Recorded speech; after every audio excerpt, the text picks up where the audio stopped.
And if there's a market for remaking old 2.5D games, then please, please, please someone get the rights to Tombi.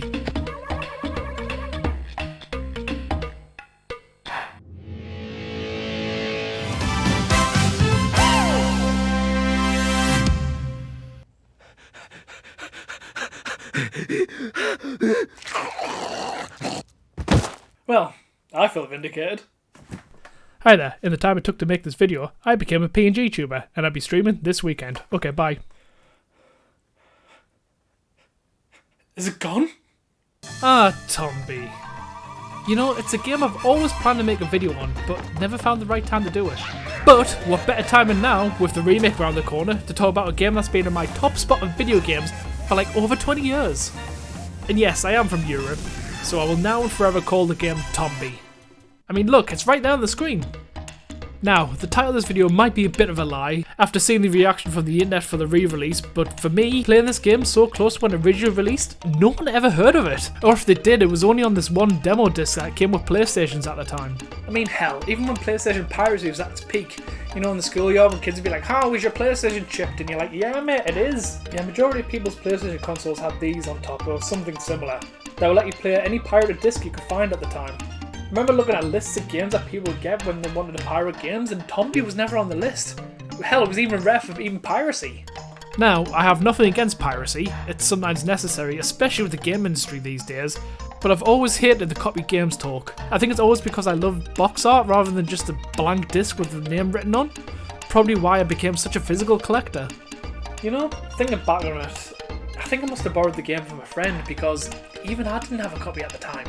It wasn't until 10 years later that I managed to get a copy for myself at the low price of £50.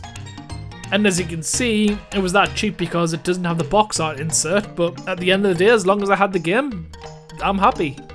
So let's talk about the game itself. Tombi was developed by Whoopee Camp, a development company which I can proudly say I'm an owner of their entire back catalogue. It's just these two. The game was directed by Tokuro Fujiwara, who previously produced classic Capcom games like Supergirls and Ghosts, Goof Troop, Mega Man X, and another small title known as Resident Evil. The music was made by Harumi Fujita, who I knew previously from making the banger soundtrack of. So the major difference between releases, aside from, you know, the obvious Tombi name, is the opening in the European release has a theme song that was from a short-lived CBBC show, No Sweat. So it's a bit weird hearing the theme specifically written for a show used in a different context, if you know what I mean. So let's actually talk about the game now. Tombi's a side-scrolling 2.5D platformer that has RPG-like elements, side quests and puzzles solved by using certain items, such as like getting rid of fog by using a tornado. So I'll say this now, to record this footage, I emulated the game on my PC, because trying to get footage from an original PlayStation is a really hard task to do. So the plot of Tombi revolves around the evil pigs who stole Tombi's grandfather's bracelet, because they're collecting gold to fuel their magic powers to try and take over the world. So Tombi goes out to the wild world to look for the bracelet and fight pigs along the way. On his adventure he meets a variety of people. People who hate his hair, love his hair, a sick puppy who eventually heals and becomes a fast travel mechanic, a mermaid, ninjas, and pissing cherubs.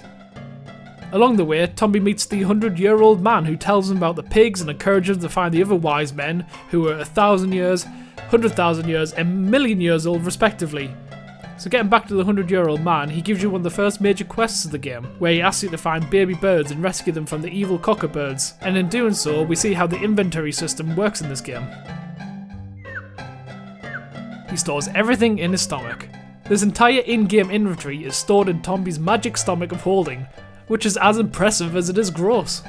And if you think that quest's weird, well, this is just the tip of the iceberg. So in the starting area, there's these peach plants that fart and that's all they do.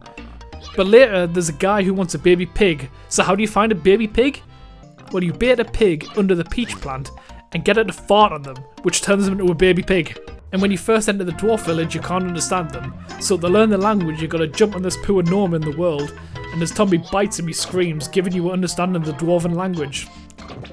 Duolingo Owl could never. There's also one of the most frustrating quests. So there's this racetrack with this inflatable car, that to complete 100% you need to get bronze, silver and gold. Silver's easy, bronze takes some doing just to get the right time, but gold you have to perfect. And what makes it worse is that after each race you've got to fast travel back to the start, go to the menu to use the fuel, and watch the car drive at the start of the line and have the dialogue with this guy. Thankfully, with me playing an emulator this time, I can just save state and save a lot of time. Speaking of frustrating, there's a few quests that you can miss if you don't do them right or at the right time. So throughout the game you play hide and go seek with Jan, a clan member of the hidden village, and the last place you find Jan is when you finally find the village and he gives you a health upgrade. But if you finish the quest before talking to Jan's dad at the bottom of the village, you miss out on a quest where you have to give Jan food. So this happened to me this time and I didn't finish the game 100%. Not that it matters for the actual story of the game, but you know, it's just a bummer to miss. Yeah, I should really talk about the actual story of the game and what happens. Well, Tombi travels around the world to different areas that are cursed. There's the woods that's turned into a marshmallow covered fever dream, Phoenix Mountain, which is just fucking windy, and the lakeside village whose residents are now mice, the lakeside mansion which has turned spooky. There's the lava cave that which got more lava, the trick village which is flooded, and the jungle that's gotten hostile with... oh...